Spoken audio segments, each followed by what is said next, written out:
നമസ്കാരം. കഴിഞ്ഞ വീഡിയോയിൽ ITR 1 കുറിച്ചും ITR 4 കുറിച്ചും ഡിസ്കസ് ചെയ്തായിരുന്നു. ഇന്ന് നമുക്ക് ITR 2ഉം ITR 3യും കുറിച്ച് ഡിസ്കസ് ചെയ്യാം. ആദ്യം ITR 2.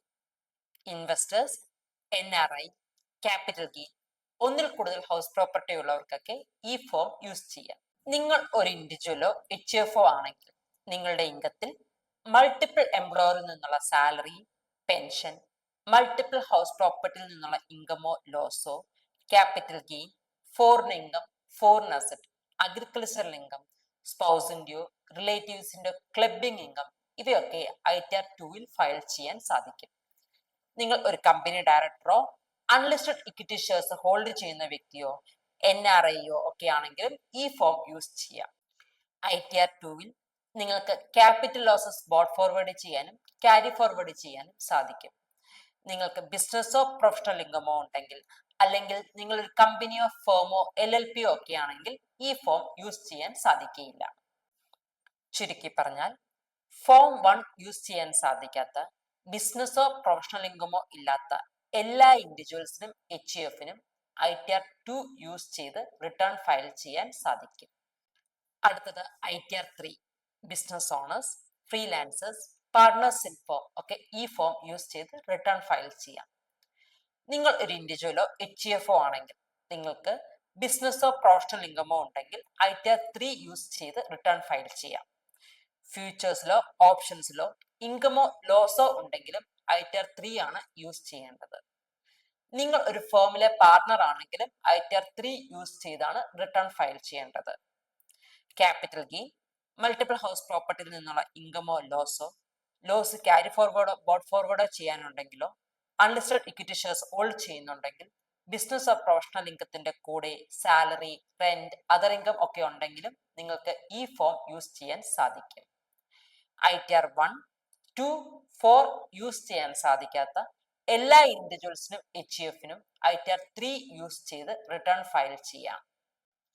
ITR 5 പാർട്ട്ണർഷിപ്പ് ഫേമിനും LLPക്കും, ITR 6 കമ്പനികൾക്കും, ITR 7 ട്രസ്റ്റുകളുമാണ് യൂസ് ചെയ്യുന്നത്.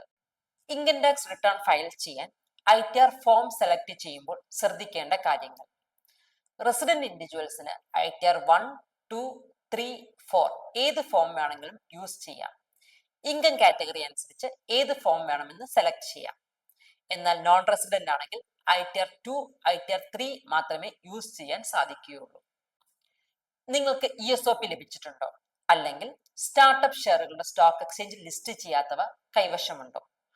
അവ നിങ്ങൾ വിറ്റിട്ടില്ലെങ്കിലും അൺലിസ്റ്റഡ് ഇക്വിറ്റി ഹോൾഡ് ചെയ്യുന്നതായിട്ട് കണക്കാക്കപ്പെടുന്നു. അതുകൊണ്ട് നിങ്ങൾക്ക് ITR 1ഉം ITR 4ഉം യൂസ് ചെയ്യാൻ സാധിക്കുകയില്ല. ബിസിനസ് ഓർ പ്രൊഫഷണൽ ഇൻകം ഇല്ലെങ്കിൽ ITR 2ഉം, ബിസിനസ് ഓർ പ്രൊഫഷണൽ ഇൻകം ഉണ്ടെങ്കിൽ ITR 3യും യൂസ് ചെയ്ത് വേണം റിട്ടേൺ ഫയൽ ചെയ്യാൻ.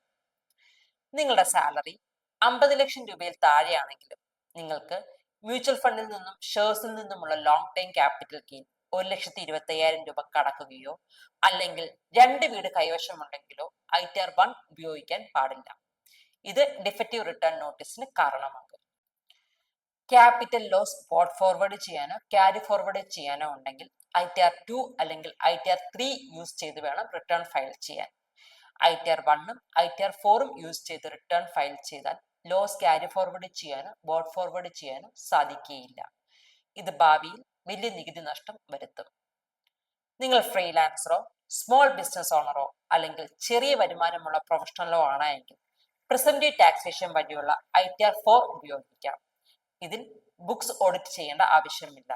വരുമാനത്തിന്റെ ഫിക്സഡ് പെർസെന്റേജ് ഇൻകം ആയിട്ട് ഡിക്ലെയർ ചെയ്താൽ മതി. നിങ്ങൾ ഫ്യൂച്ചേഴ്സ് ആൻഡ് ഓപ്ഷനിൽ ട്രേഡ് ചെയ്യുന്നുണ്ടെങ്കിൽ അത് ബിസിനസ് ഇൻകം ആയിട്ടാണ് കൺസിഡർ ചെയ്യുന്നത്. നിങ്ങൾക്ക് ലോസ് ആണെങ്കിലും ഇൻകം ആണെങ്കിലും അത് ITR 3 ഉപയോഗിച്ച് മാത്രമേ റിട്ടേൺ ഫയൽ ചെയ്യാൻ സാധിക്കുകയുള്ളൂ. ഡീഫോൾട്ട് ആയിട്ട് എല്ലാവരും ന്യൂ ടാക്സ് റെജീം ആയിരിക്കും. ഓൾഡ് ടാക്സ് റെജീം ചൂസ് ചെയ്യേണ്ട ബിസിനസ് ഓർ പ്രൊഫഷണൽ ഇൻകം ഉള്ളവർ റിട്ടേൺ ഫയൽ ചെയ്യുന്നതിന് മുമ്പ് ഫോം 10IA ഫയൽ ചെയ്യണം. ശരിയായ ഫോം തിരഞ്ഞെടുത്ത് സെപ്റ്റംബർ 15 മുമ്പ് എല്ലാവരും ഇൻകം ടാക്സ് റിട്ടേൺ ഫയൽ ചെയ്യുക. Thank you.